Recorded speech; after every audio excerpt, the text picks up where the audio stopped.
Guys, we are back with another Final Fantasy VII Remake video. I believe this is going to be the trend for me. Apparently Final Fantasy is a very controversy series of videos that I like to talk about. I don't know why. Final Fantasy 15 was like the biggest game that I was talking about and stuff like that. And I had high expectations. I had high hopes for that game. I mean, it's still a good game, don't get me wrong, but it didn't reach my expectations of what I was hoping Final Fantasy could deliver. The Final Fantasy VII Remake is a quite different story. It's kind of a going back and forth of emotions, and I would like to do like a full storytelling implement of Final Fantasy VII Remake, so I'll probably do that sometime later on. I don't know when, but I probably will. But anyway, we have an interesting thing that popped up. Basically the latest issue of Famitsu. Famitsu Interview is basically a Japanese magazine group that reviews different games as well as game corporations and stuff. And they recently talked to Testuya Nomura on details about the game Final Fantasy VII Remake. So I thought it would be interesting for us to talk about all of these different little notes that was stated during that little conversation between Famitsu and Testuya Nomura. Now, I hadn't really read all of this, so I don't know all the details yet, but I thought maybe we can get like a better idea of what's actually going on behind the game. So, hopefully this will give me details as to why the game, for it being the first part, mostly consisting of Midgar.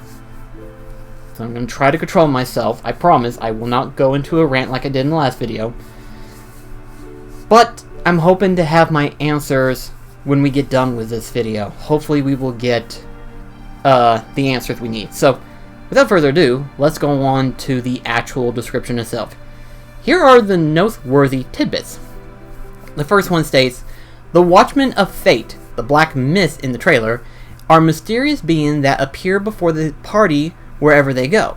I hope that even those who have played the original game will enjoy the new elements." So that's the first little tidbit. For those that don't know, in the latest trailer we gotten of FF7 Remake, this black mist showed up during the meeting of Cloud and Aerith. And for some reason, that was something that was added on into the game, obviously, in order to give it like a new surprise element, I suppose you could say. Because obviously this is a remake, which means they can add in stuff if they want to. So, the Watchman of Fate, that's an interesting name, what it is. It's an interesting name. But it kind of makes you wonder where they were going with it. At first, I thought it was like former shadows of, because if you don't know, later on in Disc 2, Cloud in the game meets up with Sephiroth, but Sephiroth is crystallized. And it was proven that Sephiroth was controlling Cloud due to the fact that Cloud had the Genova cells injected into him, so he was trying to control him. Obviously messing with his mind and stuff. And you had these black cloak people that was showing up. I thought that the black mist was more or less former shadows of the reunion people and stuff. Turns out that may not be the case. I mean, it may be, but considering they are called Watchmen of Fate, it makes me wonder, where are they going with the story? I mean, not to say that it's a bad thing, you know, I'm always interested to see how these remakes change the original game and stuff, because it makes it a little bit more, I suppose you say, flavorful experience. So I'm hoping that this new element that they add into the game will be an interesting one. Hopefully it will be, but we'll see about that. The second one is, there are quite a bit of dialogue options we are making is so the dialogue change depends on your response. So the sheer volume of dialogue has increased. So that right there might actually help when it comes to the overall like reasoning for the increase in size of the data. Obviously, dialogue does carry on in Final Fantasy VII, but there's not really a dialogue option that goes on. It's more of one of those options of like, yes, I like to proceed, no, I like to prepare type thing. So that's not a major dialogue option type thing. We're talking like stuff that could ultimately change the story depending on the response. Technically, in terms of like Final Fantasy VII, I can actually keep record of like maybe 3 or 4 dialogue options, stuff like that, but they're more or less action oriented. For example, the first one can be seen right where Cloud meets up with Aerith, where they try to get away from the Turks. That was more of an action thing, where Cloud pushes the barrels to keep the Shinra people away from Aerith, and if you didn't do that, Aerith would have had to fight one of them. The second one, obviously, was whenever Aerith and Cloud goes into the manor where all of a sudden I can't remember his name. The penthouse, rather. And obviously, your actions in terms of progression of getting the items and stuff like that increases your chances of rather being chosen by the Dawn. There we go, I remember his first name, the Dawn. I'm going to call him the Dawn for the time being. So, depending on your progression in terms of looking like a real woman, which is going to be in the game, for those that are curious, I don't know why, that's like a big thing that people want to have in the game. I guess it's just because it's funny. It is a funny thing, but never mind that fact. That option was there, and depending on how far you go in terms of looking like an actual woman and stuff, depends on if he's going to choose you. That was like the second one.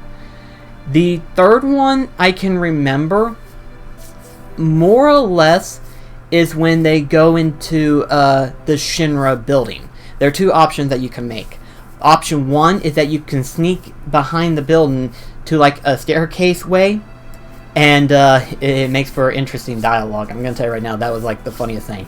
Or you can go head on and tackle whatever soldier army may be waiting for you at the front door.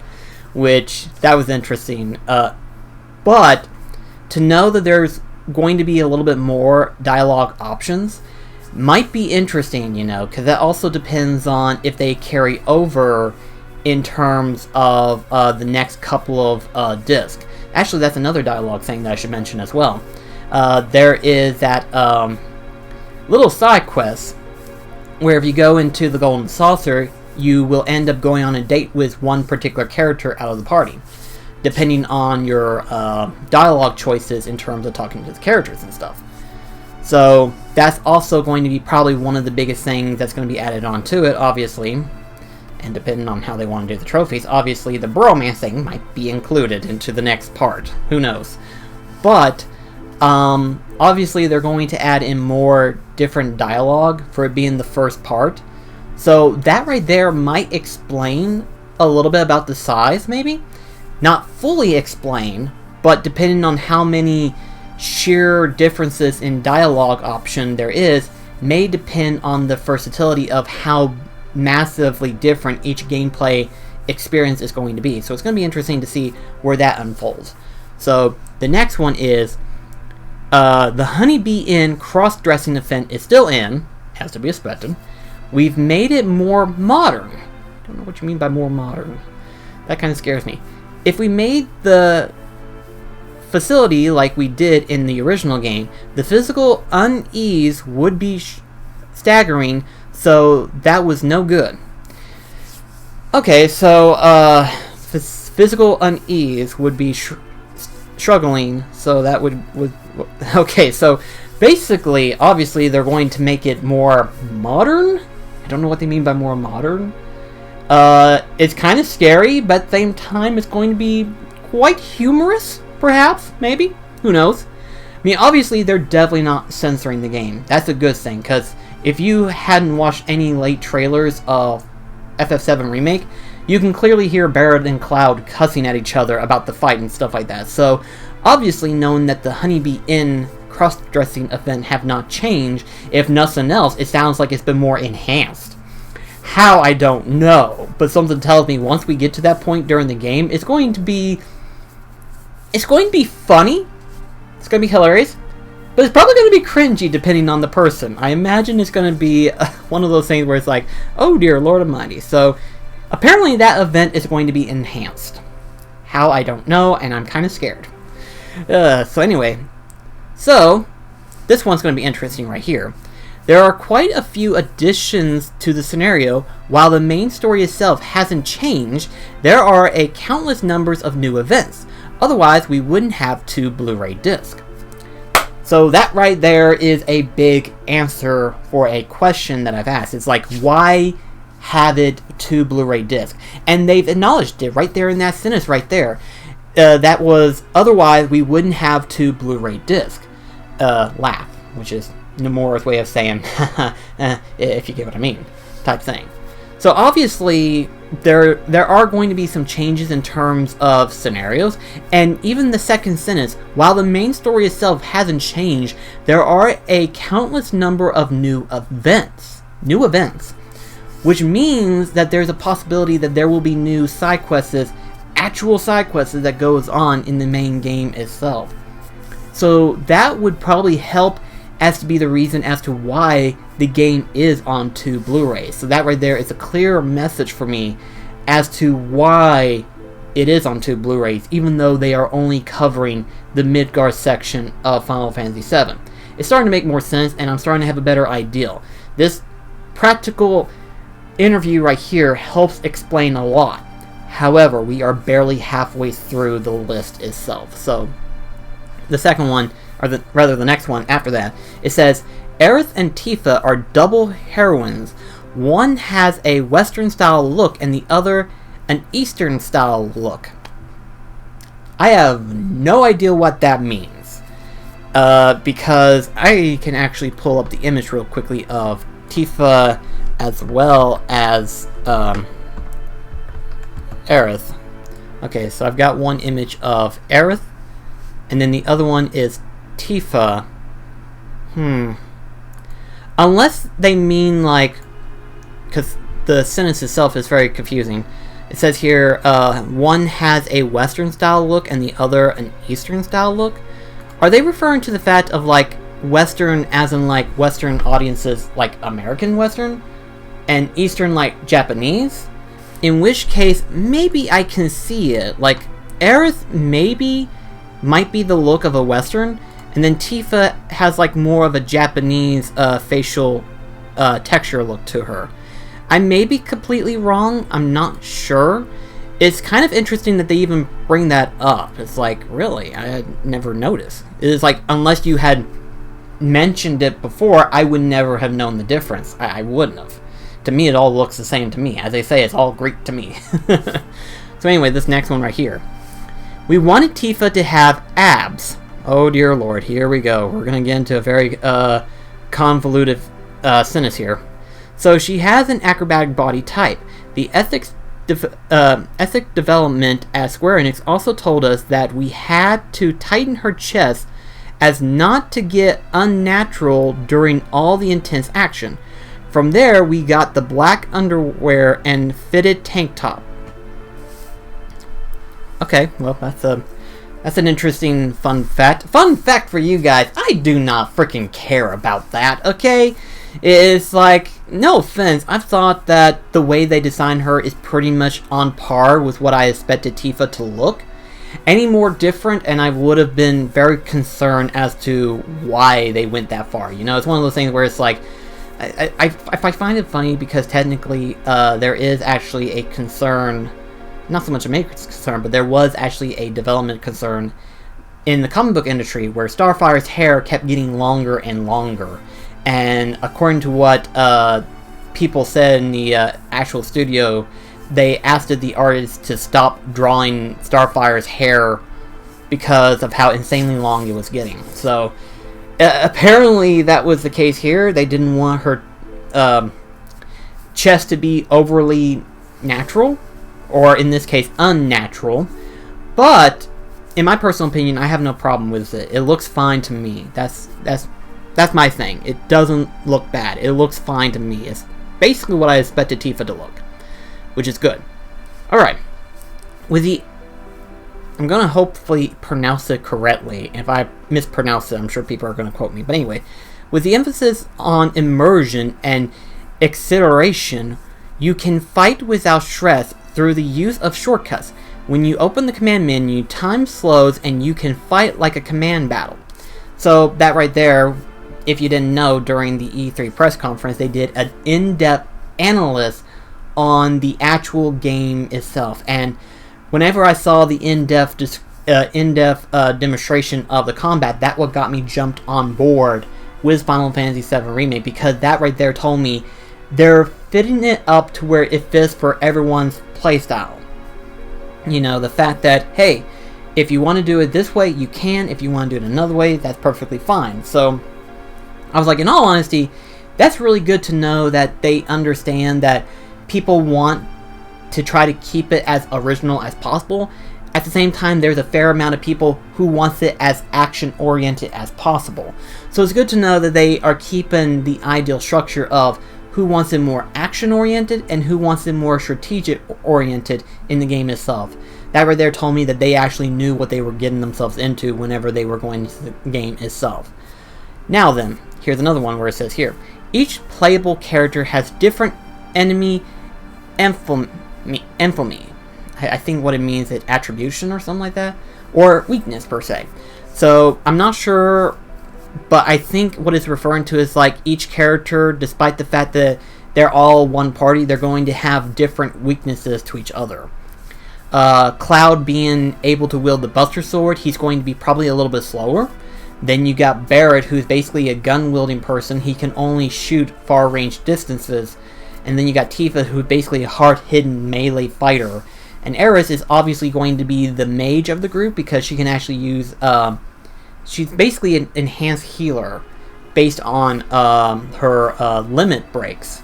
So I think from the way it sounds like they're going to incorporate different abilities to where it gives the game a little bit more flavor as players continue playing the game. They're going to have different abilities throughout the series itself. So it's going to be interesting to see what those abilities are. It's going to be interesting to see how massively insane it gets from there on out. So the next one says, an item is required for MP recovery.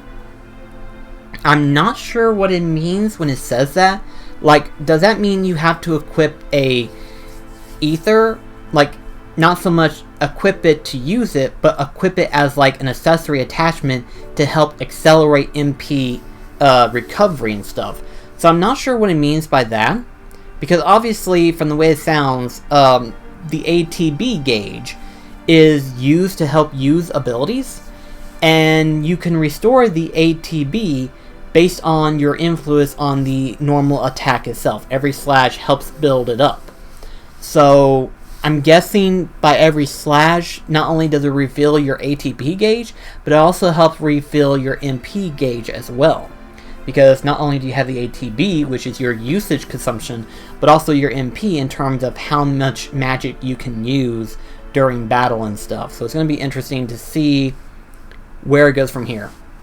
And the last one says, for the sake of level design, we're preparing a few new enemies where necessary. So in other words, aside from like the main enemies that we have seen in the main game itself, they're also considering adding new enemies as well. So I'm hoping that also means they're going to be adding new bosses as well. That would be interesting if that was the case per se. But that is all in terms of what is going to more than likely consumption in terms of what is going on in the first part of the Final Fantasy VII Remake. All of this actually helps get a better understanding as to why it's taking probably 2 Blu-ray discs. Especially the paragraph where it says there are quite a few additional additions to the scenario while the main story itself hasn't changed. There are a countless number of new events. Which is very interesting to me. I'm very high hoping there's going to be just as many new events as well as new surprises to come up with 7 Remake, which will definitely help explain why it's on 2 Blu-ray discs. They truly wanted to flush out as much as they can for Final Fantasy VII Remake, because they probably realized themselves that this was going to be a very big project to do to begin with. Like, they knew that they had high expectations from audiences as well as investors when it comes to FF7 Remake. So they had to be careful as to like how they're going to go about it and stuff. They want to make certain that it can be the best that it could possibly be. So with this whole interview, with this whole little bit of tidbits and stuff like that, we have a better idea as to what's going on behind the game itself. We don't have a full like analyst per se, like how many missions or stuff like that, but we do have a better idea as to like what's going on in terms of the development and why it might be on 2 Blu-ray discs. And this right here was something that I actually wanted to come out and stuff. And thankfully it didn't come out like 6 months from now or a year from now, stuff like that. We actually got to get it roughly like a couple of days after E3. So it's very nice to see that more detail has been revealed. We have a little bit more idea of what's going on. And some new elements added on into the game. That's very nice, as well as some new enemies. So that's going to be fun to see. So Final Fantasy VII is going to feel just as much as a new game and a new experience for a lot of players as it's going to be a familiar experience, seeing old familiar characters, seeing old familiar bosses and stuff like that. Because so far in terms of the trailer, we've only seen the similar stuff that has been in the previous Final Fantasy VII game. You know, where we can do like a cross-reference of what happened in the original and what's happening in the new version. So it's interesting to see, but now that we have a little bit more idea as to like what's going on behind the scenes, we can finally have an understanding as to why there are 2 Blu-ray discs when it comes to this first installment. So it's very interesting, and I'm very glad that this article came out when it did. So hopefully, as the game gets closer to being released, this will hopefully open up a few reasons as to why it is what it is, and hopefully this will make audiences be like, you know what, there's actually a perfectly legitimate reason as to why their development the way it is, and hopefully it'll all be a wonderful experience regardless. So anyway though guys, let me know in the comments below, what do you think about this whole Final Fantasy VII Famitsu interview with Testuya Nomura? Do you feel a little bit more, I suppose in my case, a little bit more relieved to know what's going on behind the scenes, or do you feel like there might be something more that could be added on in terms of the Final Fantasy VII experience itself? I'd like to know what you're thinking. Personally, I would actually like to see, and this is the one thing I thought about, and it wasn't until Nerd Thomas, a friend of mine, reminded me that technically you do get a summon materia before you leave Midgar. I didn't even know that. Technically you do. I'm hoping that they will actually change it up to where you will have the ability to fight against the individual summons in order to attain them. Now technically this has only been seen in Crisis Core, in terms of Final Fantasy VII rather, but I would like to see the ability for us to fight against the individual summons themselves. Like, would you imagine how insane it would be to fight against Infrin in this gameplay style? It would be pretty awesome. I'm hoping that they will consider that option. I'm really hoping, because this would definitely make the game a lot more interesting and a lot more quote-unquote harder for other players. It would be very interesting. But anyway, thank you so much for watching. See you in the next video. Take care, guys.